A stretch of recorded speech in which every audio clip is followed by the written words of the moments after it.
नमस्कार, बहुत बहुत स्वागत है आप सभी का। आप देख रहे हैं एनएमएफ न्यूज, आपके साथ मैं हूं नम्रता चौधरी। लगता है अमेरिका के राष्ट्रपति Donald Trump Nobel peace prize लेकर ही मानेंगे, क्योंकि जिस तरीके से वो सीज फायर का ऐलान किए ही जा रहे हैं, जिस तरीके से वो युद्ध विराम का ऐलान करते हुए शांति का मैसेज पूरी दुनिया में दे रहे हैं, कम से कम उसको देखकर तो ऐसा ही लग रहा है। लेकिन उनकी इस बात से और जो उन्होंने हाल ही में दावा किया है उससे कितना इत्तेफाक रखते हैं दो देश, आज इसी रिपोर्ट में ये जानने की कोशिश करेंगे। और आपको बताते चलते हैं कि ट्रंप ने एक बार फिर से दावा किया है कि इजराइल और हमास के बीच जो पूरा युद्ध चल रहा था, वो जो गाजा को उड़ाने की कसम इजराइल ने खाई थी, उसको भी फिलहाल रोक दिया गया है। 60 दिन के सीज फायर का ऐलान गाजा में इजराइल की तरफ से किया गया है, यह दावा ट्रंप ने किया है। आपको बताते चले, ट्रंप के इस दावे के बाद से ही तरह तरह की बातें की जा रही हैं और लोग कह रहे हैं कि लगता है अमेरिकी राष्ट्रपति डोनाल्ड ट्रंप ने ठेका ले लिया है कि जिन जिन देशों में विवाद होगा उसको ये जाकर सुलझाएंगे। आपको बताते चले, हाल ही में ईरान इजराइल युद्ध विराम हुआ है और इसका क्रेडिट भी ट्रंप ने लेने की कोशिश की है। हालांकि अकेले ट्रंप को इसका क्रेडिट देना पूरी तरीके से गलत होगा, क्योंकि कतर का भी इसमें बहुत हद तक योगदान रहा है। तमाम ऐसे मुस्लिम देश हैं जो ईरान से लगातार संपर्क में थे, वो बार बार इस बात को कह रहे थे कि आपको युद्ध विराम कर देना चाहिए, लेकिन एट द एंड सारा क्रेडिट ट्रंप लेकर चले गए। बहरहाल, इजराइल ने गाजा में 60 दिनों का सीज फायर किया है या नहीं, इसको लेकर अभी तक कोई ऑफिशियल स्टेटमेंट हमास की तरफ से नहीं आया है, लेकिन इतना जरूर कहा गया है कि हम झुकने वालों में से नहीं हैं।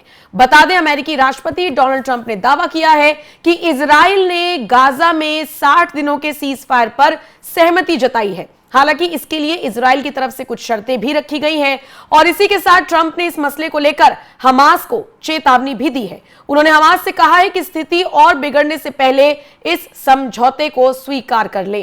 अपने सोशल मीडिया पोस्ट पर हर जानकारी देने वाले डोनाल्ड ट्रंप ने क्या लिखा है, मैं आपको पढ़कर बताती हूं। वो लिखते हैं, मेरे प्रतिनिधियों ने आज गाजा इजराइल के मुद्दे पर इजरायली नेताओं के साथ एक लंबी और कारगर बैठक की। इजराइल ने 60 दिन के युद्ध विराम को अंतिम रूप देने के लिए आवश्यक शर्तों पर सहमति व्यक्त की है, जिसके दौरान हम युद्ध को समाप्त करने के लिए सभी पक्षों के साथ काम करेंगे। कतर और मिस्र के नेताओं, जिन्होंने शांति लाने में बहुत मेहनत की, इस अंतिम प्रस्ताव को पेश करेंगे। मुझे उम्मीद है कि मिडिल ईस्ट की भलाई के लिए हमास इस समझौते को स्वीकार करेगा, क्योंकि अगर वो ऐसा नहीं करता है तो ये बेहतर नहीं होगा बल्कि और बदतर होता चला जाएगा। आपको बताते चले, अमेरिकी राष्ट्रपति डोनाल्ड ट्रंप की तरफ से ये ऐलान ऐसे वक्त में किया गया है जब इजराइल के प्रधानमंत्री बेंजामिन नेतन्याहू खुद व्हाइट हाउस आने वाले हैं।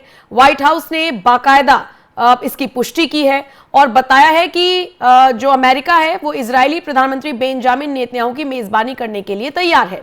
ट्रंप गाजा में सीज फायर और बंधकों की रिहाई के लिए पूरी कोशिशें कर रहे हैं।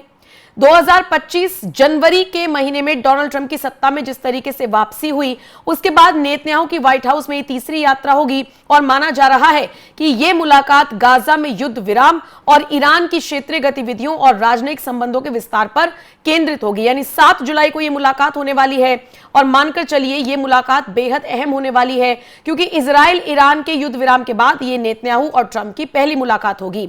अब सवाल उठता है कि क्या हमास या गाजा भी इस सीज फायर को एक्सेप्ट करने के लिए तैयार है।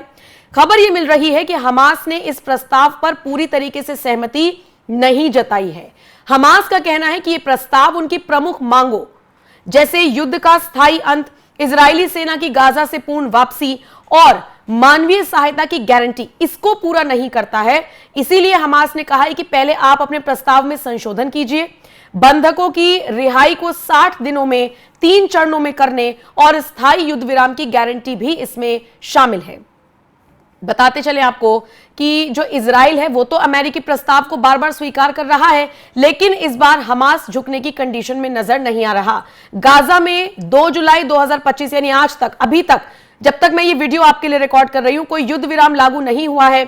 इजराइल की तरफ से लगातार हमले जारी है, लेकिन आपको यह भी बता दें कि 30 जून को जो हमला हुआ था उसमें कम से कम 60 फिलिस्तीनियों की मौत हुई और हमास को यही आपत्ति है इजराइल से कि एक तरफ आप बात करते हैं युद्ध विराम की, एक तरफ आप अमेरिका को बीच में लेकर आ रहे हैं और कह रहे हैं कि युद्ध विराम कराइए, 60 ही दिन का कराइए, पहले 60 दिन देखते हैं, यानी लगभग 2 महीने के आसपास का वक्त दिया गया है। देखते हैं कि कितनी चीजें रुकती हैं और कितनी नहीं। लेकिन दूसरी तरफ से आपकी तरफ से मिसाइलें भी लगातार जारी हैं, शायद इसीलिए हमास झुकने को तैयार नहीं है।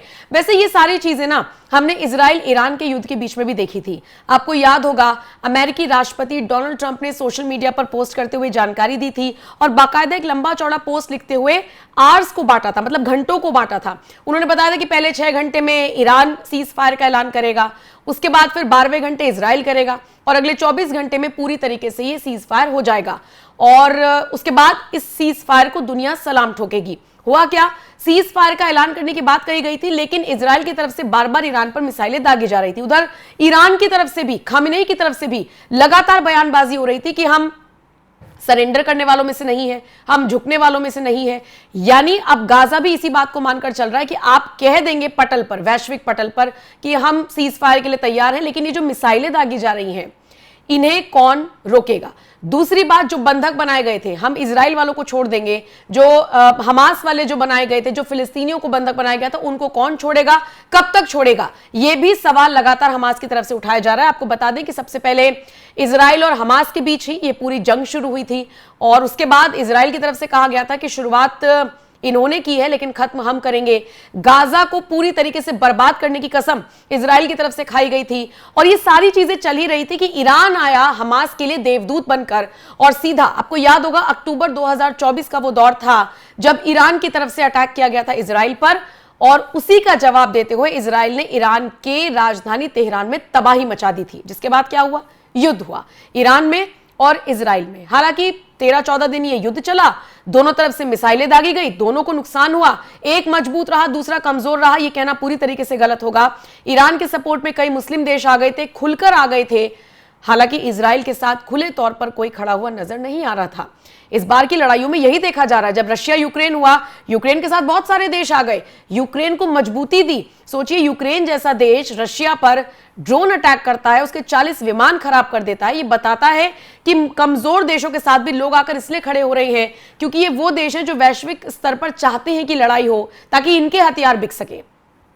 लेकिन इन सबसे इतर अमेरिकी राष्ट्रपति डोनाल्ड ट्रंप एक तरफ अपने हथियार बेचने की जुगत में है और दूसरी तरफ वो ये भी चाहते हैं कि शांति बनी रहे, क्योंकि अगर शांति नहीं बनती है तो फिर ये सारी आहट है तीसरे विश्व युद्ध की तरफ सबको ले जाने के लिए। और इसीलिए ये बात समझते हुए ट्रंप ने अब गाजा में भी 60 दिन का सीज फायर करने का इजराइल की तरफ से ऐलान किया है।